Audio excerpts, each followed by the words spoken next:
నమస్కారం city news కి స్వాగతం. ముందుగా ముఖ్యాంశాలు.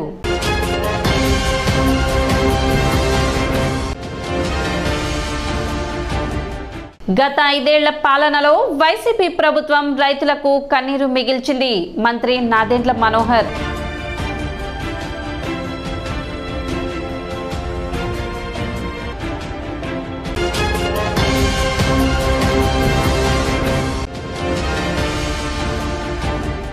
దోమల నియంత్రణలో భాగంగా పట్టణ చిన్నరావూర్ పార్క్ చెరువులో గంబూజియా ఫిష్లను వదిల పురపాలక సంఘం.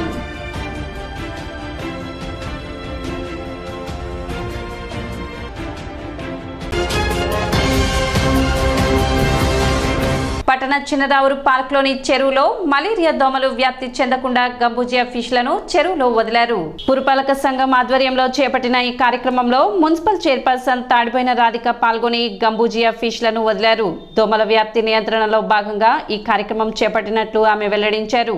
కార్యక్రమంలో కమిషనర్ శేషన్న, శ్రీనివాసులు, ఫణీంద్ర, చైతన్య, హెలెన్, నిర్మల, కౌన్సిలర్లు, శానిటరీ ఇన్స్పెక్టర్లు, మలేరియా సిబ్బంది, గ్రీనరీ సిబ్బంది పాల్గొన్నారు.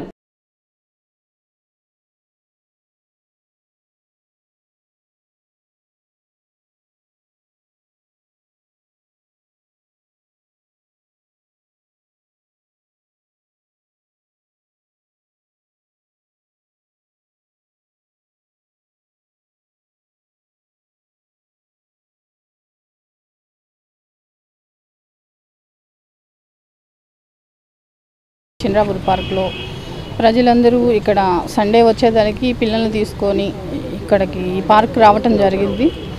అలానే ఆహ్లాదకరంగా ఉండేది. కానీ పిల్లలు ఆటలాడుకునే వస్తువులు కానీ అలానే డైలీ ఇక్కడ వాకింగ్ చేస్తానికి కూడా ప్రజలు రావటం జరిగింది. కాబట్టి ఈ దోమకాటికి బారవ్వకుండా ఇలా చేపలన్నీ దీంట్లో వేయటం జరిగింది. అలానే ఈ దోమల్ని గుడ్లన్నీ పెడతాయి కాబట్టి వాటి తినడం జరుగుతుంది. లాల్వా చేప అనేది ఈ దోమ గుడ్లు అనేది తినేయడం జరిగింది. ఆ దోమ కాటు వల్ల అందరూ అనారోగ్యం పాలవుతున్నారు. కాబట్టి ఈ డెంగ్యూ జ్వరం కానివ్వండి, మలేరియా, టైఫాయిడ్ ఇలాంటి బారిన పడకుండా మన మున్సిపల్ స్టాఫ్, మన హెల్త్ ఆఫీసర్ గారు ఆలోచించి ఈ చెరువులో అనేది చేపలను వేయటం జరిగింది. డెంగ్యూ ఫీవర్లు రాకుండా నివారణ చర్యల్లో భాగంగా మస్కిటోస్ కంట్రోల్ చేయటంలో ఒక పద్ధతి బయలాజికల్ వెక్టార్ కంట్రోల్ అంటారు. ఈ బయలాజికల్ వెక్టార్ కంట్రోల్ అంటే గంబూజియా అనే ఒక చేప మస్కిటో లార్వాని తినేస్తుంది అనమాట. సో ఎక్కడైతే మనకి నీటి నిల్వలు, ఈ చెరువుల్లో పారని నీళ్లు, స్టాగ్నెంట్గా ఉన్న వాటర్ ఉంటాయో అక్కడ దోమలు గుడ్లు పెట్టి అవి లార్వా నుంచి అడల్ట్ మస్కిటోగా అవ్వటానికి మనకు 7 రోజులు పడుతుంది. ఈ లైఫ్ సైకిల్ని బ్రేక్ చేయాలంటే ఈ లార్వా దశలో ఉన్న దోమని ఈ గంబూజియా ఫిష్ అనేది తినేస్తుంది. ఒక్కొక్క ఫిష్ కూడాను రోజుకి 300 లార్వాలను తినేస్తుంది. కాబట్టి ఈ పార్క్కి చాలామంది వస్తూ ఉంటారు. ఎవరికి కూడాను దోమకాటు గురి కాకుండా ఉండటానికి, దోమల్ని కంట్రోల్ చేయడానికి గాను ఈరోజు ఈ చిన్నరావూరు పార్కులో గౌరవ చైర్పర్సన్ గారు, వైస్ చైర్పర్సన్ గారు, గౌరవ కౌన్సిలర్ మెంబర్స్ అందరూ కూడాను కలిసి ఈ చిన్నరావూరు చెరువులో ఈ గంబూజియా అనే దోమలు ఎక్కడైతే ఉంటాయో అక్కడ జ్వరాలు వస్తాయి. ముఖ్యంగా డెంగ్యూ లాంటి ఈ యొక్క జ్వరాలు దేనివల్ల వస్తాయంటే దోమలు వస్తాయి. అయితే ఆ దోమ ఏడబుడితే వస్తుంది అంటే ఫ్రెష్ వాటర్లో ఏదైతే దోమ వస్తుందో అక్కడి నుంచి వచ్చేటువంటి ఆ దోమలు కుడితే కనుక డెంగ్యూ జ్వరాలు వస్తాయి. అందువల్ల డెంగ్యూ జ్వరాలను అరికట్టాలని అంటే కనుక ఫ్రెష్ వాటర్లో దోమలు ఉండకూడదు. లేకులో చుట్టూరు బాగా ఉంది, రోజు 100 మంది వస్తారు. దీనికి వాకింగ్ కోసం వస్తారు, సాయంకాలం పూట ఆహ్లాదం కోసం వస్తారు. చెట్లు ఉంది, ఈడ ఉంది కాబట్టి దోమలు కూడా ఉండటానికి స్కోప్ ఉంది. కాబట్టి ఈ లేకులో దోమలు లేకుండా చేయగలిగితే కనుక మనకు ఈ యొక్క డెంగ్యూ లాంటివి ఇవి రావు. కాబట్టి ప్రభుత్వం వారు మనకు ఒక ఫిష్ సప్లై చేశారు. అది ఎలాంటి కనుక దోమలు తింటాయి, ప్రత్యేకంగా దోమలకు సంబంధించిన లార్వా తింటుంది. సో అవి ఆ ఫిష్ని తెచ్చి ఇక్కడ వేయడమైంది ఈరోజు. పరిశుభ్రతే మనల్ని అతిసారం నుండి రక్షిస్తుందని పురపాలక సంఘ కమిషనర్ బండి శేషన్న తెలిపారు. స్థానిక బోస్ రోడ్లోని నెహ్రూ నికేతన్ పాఠశాలలో పురపాలక సంఘ ఆధ్వర్యంలో గురువారం సాయంత్రం అతిసారంపై జరిగిన అవగాహన సదస్సులో ఆయన ముఖ్య అతిథిగా పాల్గొని ప్రసంగించారు. సభకు నెహ్రూ నికేతన్ మేనేజింగ్ డైరెక్టర్ దాసరి మురళీకాంత్ అధ్యక్షత వహించారు. శేషన్న తన ప్రసంగాన్ని కొనసాగిస్తూ శుభ్రత అనేది మన ఇంటి నుండే ప్రారంభం కావాలని ప్రతి ఒక్కరూ భావించాలని కోరారు. ప్రతి పాఠశాలలో మరుగుదొడ్లను పరిశుభ్రంగా ఉంచాలని, చెత్తను ఎక్కడ పడితే అక్కడ పడవేయకుండా పురపాలక సంఘం వారి చెత్త సేకరణ వాహనం వారికి అందించాలని కమిషనర్ శేషన్న కోరారు. సో పిల్లలందరూ కూడా గమనించవలసిందంటే ఈ వర్షాకాలం సీజన్లో మేము మున్సిపాలిటీ వాళ్ళం చాలా కార్యక్రమాలు చేస్తుంటాం. అందులో ప్రధానంగా ఏంటంటే ఇంటింటి చెత్త సేకరించి దాన్ని కలెక్షన్ చేసి కంపోస్ట్ యార్డ్కి పంపిస్తుంటాము.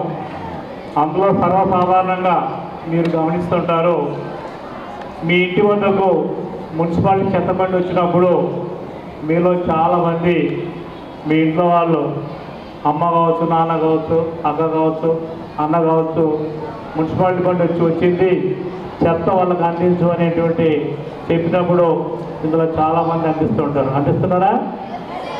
అందిస్తున్నారా? ఎస్. అయితే అందించేటువంటి క్రమంలో చెత్త మున్సిపాలిటీ బండికి అందించినాక చేతులు కడుక్కోండి. అక్కడి నుంచి స్టార్ట్ కావాలి శుభ్రంగా.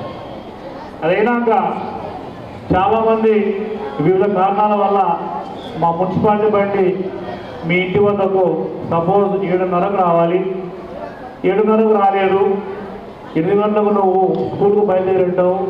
స్కూల్కు బయలుదేరినప్పుడు మీ ఇంట్లో వాళ్ళు అమ్మ కావచ్చు, నాన్న కావచ్చు, బడిపోతున్నావు కదా, అలా చెప్పుకుంటుంది, పోతు అక్కడ వేసుకొని చెప్తున్నారా? అలా చేయాలి. ఊరంతా శుభ్రంగా ఉండేట్టుగా మన దగ్గరికి జ్వరాలు రావు, జబ్బులు రావు, అందరూ ఆరోగ్యంగా ఉంటాం. పురపాలక సంఘ ఆరోగ్య శాఖ అధికారి డాక్టర్ KH నిర్మల మాట్లాడుతూ కలుషితమైన నిల్వ ఉన్న ఆహారం తినడం, కలుషితమైన నీరు త్రాగడం, మూత పెట్టని ఈగలు వాలిన ఆహారం తినడం వల్ల అతిసార వ్యాధి వస్తుందని తెలిపారు. ఒక రోజులో 3 సార్లు నీళ్ల విరోచనాలైతే కాచి చల్లార్చిన లేదా మినరల్ వాటర్ ఒక బాటిల్ తీసుకొని దానిలో ఒక ప్యాకెట్ ORS పొడిని కలుపుకొని 4 గంటల్లోపే తాగాలని తెలిపారు. అలా చేసిన విరోచనాలు తగ్గని ఎడల వైద్యుని సంప్రదించాలని డాక్టర్ నిర్మల సూచించారు. When do we call it as diarrhea? When we go for toilet in the sense for motion more than 3 times in a day. Usually we go once in a day. That also in the morning, preferably according to your body adjustment. Daily once only we pass motion. So when you go for motion more than thrice in a day, and the consistency is changed, it becomes loose and watery, then it is called diarrhea. So why do you think that you get diarrhea? ఎలా వస్తుంది motions అనే ఎలా అవుతాయి, diarrhoea ఎలా వస్తుంది? కారణం ఏమనుకుంటున్నారు? మీకు తెలిసింది చెప్పండి. As per your knowledge, water change, third class ఉంది. సో అందరికీ డయాగ్రామ్ తెలుసు, oesophagus, stomach, small intestine, large intestine. So how the infection goes through GIT, అంటే త్రూ ద మౌత్. ఏం పోతుంది? ఆహార పదార్థాలు, food, all the eatables, not only lunch or breakfast are dinner. ఇంకా ఏం తింటారు? ఇంటి దగ్గర నుంచి స్నాక్స్ తెచ్చుకుంటారు. బయట కూడా కొనుక్కుంటారా? గేట్ బయట కొనుక్కోరా? మూత పెట్టని ఆహార పదార్థాలను తీసుకోవటం వలన డయేరియా వస్తుంది. అలాగే నీళ్లు కూడా, కలుషితమైన నీరు తాగటం వలన కూడా డయేరియా వస్తుంది. అధ్యక్షత వహించిన మురళీకాంత్ మాట్లాడుతూ పరిశుభ్రతను పాటించడం ప్రతి ఒక్కరి బాధ్యత అని తెలిపారు. కార్యక్రమంలో శానిటరీ ఇన్స్పెక్టర్ ఆకురాతి రామచంద్రరావు, 6వ తరగతి విద్యార్థిని సుమయ్య ప్రసంగించారు. అనంతరం ఆరోగ్య శాఖకు చెందిన దాసరి విజయ్ కుమారి 7 విధాలుగా చేతులను ఏ విధంగా పరిశుభ్రంగా ఉంచుకోవాలనే విధానాన్ని బాలబాలికలకు ప్రత్యక్షంగా చూపించారు. సభ అనంతరం కమిషనర్ శేషన్న డాక్టర్ నిర్మలను దుశాలువా జ్ఞాపికతో నెహ్రూ నికేతన్ యాజమాన్యం ఘనంగా సత్కరించింది. కార్యక్రమంలో పురపాలక సంఘ సిబ్బంది, నెహ్రూ నికేతన్ బాలబాలికలు, ఉపాధ్యాయులు పాల్గొన్నారు. ఊర్లో మురిగ్గా ఉంది, కాలువలు నీట్గా లేవు, లేదా దోమలు వస్తున్నాయి, ఇంకో ప్రాబ్లం వస్తుంది, జ్వరాలు వస్తున్నాయి, ఇవన్నీ వస్తున్నాయి అంటే who is responsible for that? Who is responsible for that? ప్రతి ఒక్కళ్ళు చెప్పేది ఏంటి, మున్సిపాలిటీ వాళ్ళు పని చేయట్లేదు అంటారు. No, we are there to support them. వాళ్ళు మనకి సపోర్ట్ చేయడానికి ఉన్నారు. మనం చేయాల్సిన రెస్పాన్సిబిలిటీ మనకు కూడా as a citizen we have certain responsibilities. మనం ఆ రెస్పాన్సిబిలిటీ ఫుల్ఫిల్ చేస్తేనే మున్సిపాలిటీ చేసే సర్వీసెస్ మనకి ఉపయోగపడతాయి. మనం ఏమీ చేయకుండా ఇష్టం వచ్చినట్టు రోడ్ల మీద ఏది పడితే అది పడేసి, ప్లాస్టిక్ పడేసి, లేకపోతే యూనో వితౌట్ టేకింగ్ మన ఇల్లు మనం శుభ్రం చేసుకోకుండా మున్సిపాలిటీ వాళ్ళు శుభ్రం చేయాలంటే కుదరదు కదా. మన ఇంటి ముందు చెత్త వేసుకోకుండా ఉండాల్సిన రెస్పాన్సిబిలిటీ మనది. వేసి మున్సిపాలిటీ వాళ్ళు వచ్చి తీయలేదంటే that is not right. So మనం as a citizens when we are in a society we are responsible for everything. మనం చేయాల్సిన బాధ్యతలు యాజ్ ఏ మనకి ఫండమెంటల్ రైట్స్ అండ్ ఇవన్నీ చెప్తాం కదా. సో అక్కడ ఫండమెంటల్ రైట్స్ వాటి గురించి మాట్లాడుకున్నప్పుడు we have certain responsibilities also. ఆ రెస్పాన్సిబిలిటీస్ ఫుల్ఫిల్ చేసినప్పుడే మన సొసైటీ బాగుంటుంది, తెనాలి బాగుంటుంది. ఆల్రెడీ మీకు తెలుసు, ఇంతకుముందు మన తెనాలి మున్సిపాలిటీకి నేషనల్ లెవెల్లో అవార్డ్స్ వచ్చినాయి. సో వీటన్నిటికీ రెస్పాన్సిబుల్ ఎవరంటే ద మున్సిపల్ కమిషనర్. ఇప్పుడు ఒక చిన్న విరామం.